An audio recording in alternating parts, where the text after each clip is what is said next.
The Meghalaya SSA School Association held a general meeting today at Madan Student Shillong, where President Aristotle C. Rimbai announced teachers' demands for job regularization and legislation by 21st March 2026.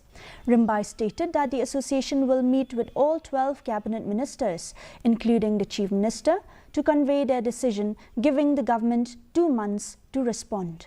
He warned that if demands are not met, unprecedented protests would follow, surpassing previous demonstrations. The association is advocating for improved working conditions and regularization for SSA teachers, taking a firm stance on long-standing issues affecting its members.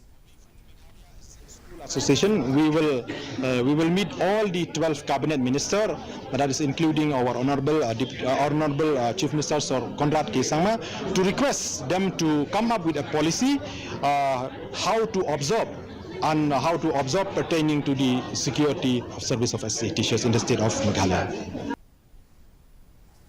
The state-level closing ceremony of Swachhta